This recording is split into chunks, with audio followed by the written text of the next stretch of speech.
बिस्मिल्लाहिर्रहमानिर्रहीम। अस्सलामु अलैकुम वरहमतुल्लाहि वबरकातुहू। फरिश्तों के ज़रिए इंसानों को कैसे आज़माया जाता है। मोहतरम नाजरीन, मुख्तलिफ़ रिवायात से हमें ये बात मिलती है कि मलाइका कभी कभी अल्लाह के हुक्म से इंसानों की शक्ल सूरत में लोगों के पास आया करते हैं। मोहतरम नाजरीन, जब हम कोई सफ़र कर रहे होते हैं, बाज़ार में मार्केट में होते हैं, तो उस वक्त हमारे सामने बहुत सारे ऐसे लोग आते हैं जो हमसे अपनी ज़रूरियात का तकाजा कर रहे होते हैं, पैसों का तकाजा कर रहे होते हैं, खाने का तकाजा कर रहे होते हैं, अपनी मजबूरियां हमारे सामने रख रहे होते हैं, हमारे सामने हाथ जोड़ लेते हैं। हम नहीं समझ पाते कि वो इंसान हैं या अल्लाह के भेजे हुए फरिश्ते हैं। हमें क्या मालूम कि अल्लाह हमारा किस वक्त कब इम्तिहान लेना चाहेगा। हमें क्या मालूम अल्लाह कैसे हमें आजमाएगा। हो सकता है अल्लाह हमें आजमाने के लिए किसी ऐसे माजूर को, कमज़ोर को, किसी औरत को, किसी बुजुर्ग को, किसी बच्ची को या किसी बच्चे को हमारे सामने भेजे और हम उसे धुतकार दें। हो सकता है कि वो वाकई अल्लाह का फरिश्ता हो या वाकई ज़रूरतमंद हो जिसे हम धुतकार रहे होते हैं। कहीं ऐसा ना हो कि हम अपनी दुनिया और आखरत को बर्बाद कर बैठें। चुनाचे बाज़ रिवायातों में आया है कि हज के मौका पर हरम काबा और मना और अराफात और मुज़दलफ़ा वगैरह में कुछ फरिश्तों की जमात इंसानों की शक्ल सूरत में मुख्तलिफ भेस बनाकर आती है, जो हाजियों के इम्तिहान के लिए अल्लाह की तरफ से भेजी जाती है। इसलिए हुज्जाज कराम को लाजिम है कि मक्का मुकरमा, मना और अराफात और मुज़दलफ़ा और तवाफ़ काबा और ज़ियारत मदीना मुनव्वरा के हजूम में होशियार रहें कि हरगिज़ हरगिज़ किसी इंसान की भी बेअदबी और दिल आज़ारी ना करें और ताजिरों या फ़कीरों से झगड़ा तकरार ना होने पाए। तुम्हें क्या खबर कि ये आदमी है या आदमी की सूरत में कोई फरिश्ता है जो तुम्हें धक्का देकर या डांट कर तुम्हारे हिल्म और सब्र का इम्तिहान ले रहा है। ये वो वक्त होता है जिसे हम आम तौर पर वाकिफ नहीं होते। इसलिए सफ़र हज में कदम कदम पर लोगों से उलझते और झगड़ते रहते हैं और बाज़ औक़ात दुनिया और आखरत का शदीद नुकसान और खसारा उठाते हैं। लिहाजा इस नुकसान अजीम से बचने की बेहतरीन तदबीर यही है कि हर शख्स के बारे में यही ख़तरा महसूस करते रहें कि शायद ये कोई फरिश्ता हो जो ताजिर या साइल या मजदूर के भेस में है, और फिर इससे संभल कर बातचीत करें और हत्तुल इम्कान उसको राज़ी रखने की कोशिश करें और हरगिज़ हरगिज़ किसी तलख कलामी या सख्त गोई की नौबत ना आने दें कि इसी में सलामती है। मोहतरम नाजरीन, क़यामत का दिन होगा, सख्त गर्मी का दिन होगा, जब अल्लाह ताला हिसाब व किताब का मामला फरमा रहे होंगे। एक शख्स से फरमाएंगे, मैं भूखा था, मैं प्यासा था, मैं नंगा था, मैं आपके पास चल कर आया, आपने मुझे पानी नहीं पिलाया, आपने मुझे खाना नहीं खिलाया, आपने कपड़ों से मेरे जिस्म को नहीं ढका।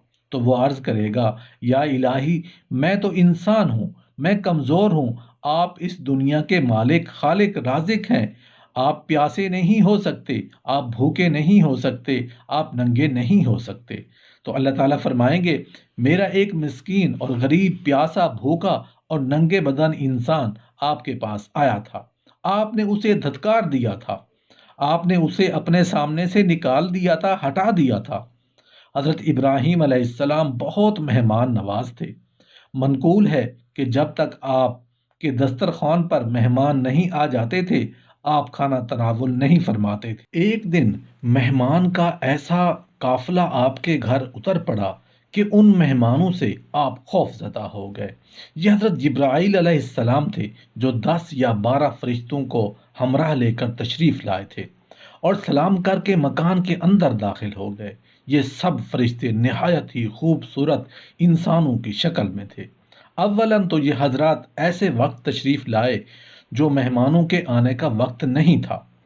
फिर ये हजरात बग़ैर इजाज़त तलब किए मकान में दाखिल हो गए।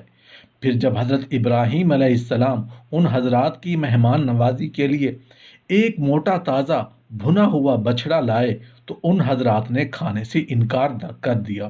ان مہمانوں کی مذکورہ بالا تین عادتوں کی وجہ سے حضرت ابراہیم علیہ السلام کو کچھ خدشہ گزرا کہ شاید یہ لوگ دشمن ہیں، کیونکہ اس زمانے کا یہی رواج تھا کہ دشمن جس گھر میں دشمنی کے لیے جاتا تھا اس گھر میں کھانا پینا وغیرہ نہیں کرتا تھا۔ چنانچہ آپ ان مہمانوں سے کچھ خوف محسوس فرمانے لگے۔ یہ دیکھ کر حضرت جبرائیل علیہ السلام نے کہا، اے اللہ کے نبی علیہ السلام، ہم سے بالکل کوئی خوف نہ کریں، ہم اللہ کے بھیجے ہوئے فرشتے ہیں۔ ہم دو کاموں کے لیے آئے ہیں۔ پہلا مقصد تو یہ ہے کہ ہم آپ کو یہ بشارت سنانے آئے ہیں کہ آپ کو اللہ تعالیٰ ایک علم والا فرزند عطا فرمائے گا، اور ہمارا دوسرا کام یہ ہے کہ ہم حضرت لوط علیہ السلام کی قوم پر عذاب لے کر آئے ہیں۔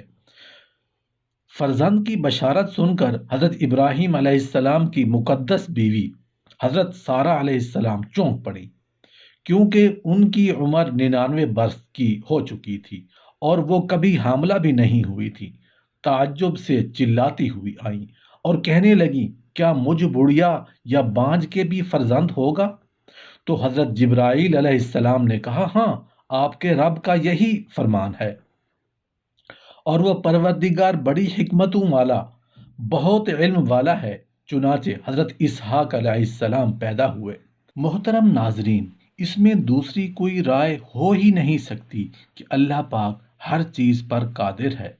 وہ مسبب الاسباب بھی ہے اور بڑی حکمت والا ہے۔ وہ جو چاہے اپنی حکمت سے کن کہتا ہے اور وہ ہو جاتا ہے۔ اس لیے زندگی میں ہر قدم پھونک پھونک کر رکھنا چاہیے، کسی کی دل آزاری نہیں کرنی چاہیے۔ کوئی امتحان، کوئی مشکل زندگی میں آ جائے تو اس پر صبر شکر کرنا چاہیے۔ ہو سکتا ہے وہی خاص وقت ہو جس پر اللہ ہمارے صبر کا امتحان لے رہا ہو۔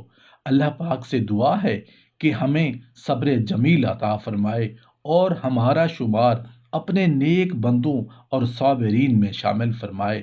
یہ زندگی عارضی ہے، یہ دنیا فانی ہے۔ اللہ پاک ہمیں ایسے کام کی توفیق عطا فرمائے جو ہمارے لیے قبر اور آخرت کے لیے راحت کا سبب بنے۔ اللہ ہمیں ہمت اور توفیق دے کہ ہم اس کی مخلوق کی خدمت کر سکیں اور ایسے کاموں میں کوئی دکھاوا یا تکبر شامل نہ ہو، صرف اللہ کی مخلوق کی خدمت اور اللہ کو راضی کرنا مقصود ہو۔ آمین یا رب العالمین۔